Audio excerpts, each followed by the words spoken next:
మనకి ఇండియా అంటే రామాయణం, మహాభారతం గుర్తొస్తాయి కదా! కానీ వీటికి ముందు మన ఇండియా ఎలా ఉంది? అసలు మనుషులు ఎక్కడ నుండి వచ్చారు? అసలు ఈ భూమి మీద ఫస్ట్ సివిలైజేషన్ ఏంటి? వీటన్నిటి గురించి మనం తెలుసుకుంటే మనం స్కూల్లో చదివిన హిస్టరీ జస్ట్ 1% అని మనకు అర్థమవుతుంది. మనము ఇండియాని చూస్తే ఇవాళ ఒక యాన్షియంట్ సివిలైజేషన్లా అనిపిస్తుంది. కానీ ఈ స్టోరీ స్టార్ట్ అయింది రాజులతో, యుద్ధాలతో కాదు, అడవిలో బ్రతికిన మనుషులతో. మధ్యప్రదేశ్లో ఉన్న భింబేత్కా కేవ్స్లో మనకు దొరికిన పెయింటింగ్స్ హంటింగ్ సీన్స్, యానిమల్స్, ఫ్యామిలీస్ని చూపిస్తాయి. ఇది క్లియర్ ప్రూఫ్ ఇండియాలో మానవ జీవితం చాలా పురాతన కాలం నుండి స్టార్ట్ అయింది.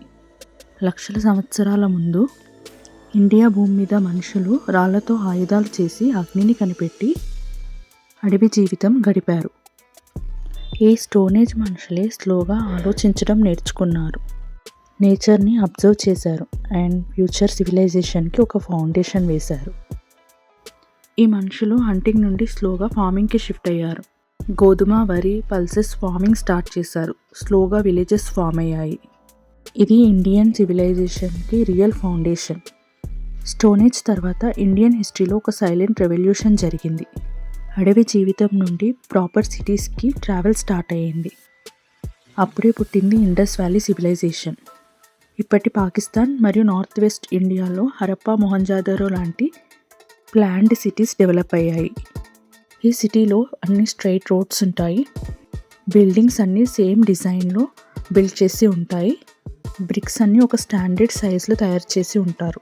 దీన్ని బట్టి అర్థమైంది ఏంటంటే ఈ సివిలైజేషన్కి ఒక స్ట్రాంగ్ అడ్మినిస్ట్రేషన్ ఉంది. ఇంకా షాకింగ్ విషయం ఏంటంటే ప్రతి ఇంటికి డ్రైనేజ్ సిస్టమ్ ఉండేది. వేస్ట్ వాటర్ అంతా సిటీ బయటికి వెళ్ళిపోయేది.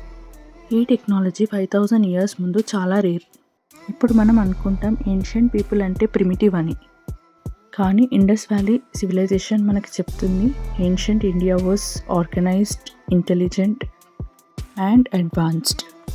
ఈ సివిలైజేషన్లో యుద్ధాల కన్నా క్లీన్లీనెస్, డిసిప్లిన్ మరియు ప్లానింగ్కి వాల్యూ ఎక్కువ ఇచ్చారు. అందుకే ఇండస్ వ్యాలీ ఇండియన్ హిస్టరీలో ఒక గోల్డెన్ చాప్టర్. ఇండస్ వ్యాలీ సివిలైజేషన్లో ఉన్న బిగ్గెస్ట్ మిస్టరీ ఆ బిల్డింగ్సో టెక్నాలజీయో కాదు, వాళ్ళ భాష. హరప్పా అండ్ మొహంజదారోలో థౌజండ్స్ ఆఫ్ సీల్స్ దొరికాయి. ప్రతి సీల్ మీద స్ట్రేంజ్ సింబల్స్ ఉన్నాయి. ఈ సింబల్స్ లెటర్సా, నంబర్సా లేక రిలీజియస్ సైన్సా? ఈ స్క్రిప్ట్ని 100 ఇయర్స్ నుండి వరల్డ్లో బెస్ట్ ఆర్కియాలజిస్ట్ ట్రై చేస్తున్నారు, కానీ ఇప్పటికీ ఎవరు డీకోడ్ చేయలేకపోయారు. ఈ స్క్రిప్ట్ రామాయణ అండ్ వేదాస్ కన్నా ముందుదా లేదా ఇదొక లాస్ట్ లాంగ్వేజా? ఒకవేళ ఈ స్క్రిప్ట్ డీకోడ్ అయితే మనకి తెలియని ఎన్నో విషయాలు బయటికి వస్తాయి. ఏన్షియంట్ కింగ్స్ యొక్క డైలీ లైఫ్, బిలీఫ్ సిస్టమ్స్ అన్నీ బయటికి వస్తాయి. అందుకే ఇండస్ వ్యాలీ స్క్రిప్ట్ని ఇండియాస్ బిగ్గెస్ట్ అన్సాల్వ్డ్ మిస్టరీ అని పిలుస్తారు. ఈ ఒక్క సీక్రెట్ రివీల్ అయితే ఇండియన్ హిస్టరీలో చాలా పేజెస్ రీరైట్ అవుతాయి. ఇంత అడ్వాన్స్డ్ సివిలైజేషన్, స్ట్రాంగ్ సిటీ సడన్గా ఒకరోజు కనుమరుగైపోయింది. హరప్పా మరియు మొహంజదారోలో మాస్ డిస్ట్రక్షన్ సైన్స్ లేవు, వార్ సైన్స్ లేవు, వెపన్స్ లేవు, కానీ సిటీ మొత్తం కనుమరుగైపోయింది. హిస్టరియన్స్ ప్రకారం చాలా థియరీసే ఉన్నాయి. ఒక థియరీలో మ్యాసివ్ ఫ్లడ్స్ వచ్చాయని, ఇండస్ రివర్ పాత్ తప్పి సిటీస్ని స్లోగా డిస్ట్రాయ్ చేసిందని. ఇంకో థియరీ ప్రకారం క్లైమేట్లో చేంజెస్ వచ్చి రెయిన్ ఆగిపోయి రివర్స్ అన్ని డ్రై అయ్యాయని, అగ్రికల్చర్ ఫెయిల్ అయిందని. ఇంకో థియరీ ప్రకారం పీపుల్ సిటీస్ వదిలి వేరే ఏరియాస్కి మైగ్రేట్ అయ్యారని. కానీ నిజం ఏంటో ఇప్పటికీ ఎవరికీ తెలియదు. ఇండస్ వ్యాలీ సివిలైజేషన్ డిసపియర్ అయ్యాక ఇండియాలో ఒక కొత్త యుగం మొదలైంది. కొత్త పీపుల్, కొత్త లాంగ్వేజ్, కొత్త beliefs. Indus Valley Civilization collapse అయ్యాక అసలు తర్వాత ఏం జరిగిందో పార్ట్ 2లో చూద్దాం. మీకు కంటెంట్ నచ్చితే సబ్స్క్రైబ్ చేసుకోండి.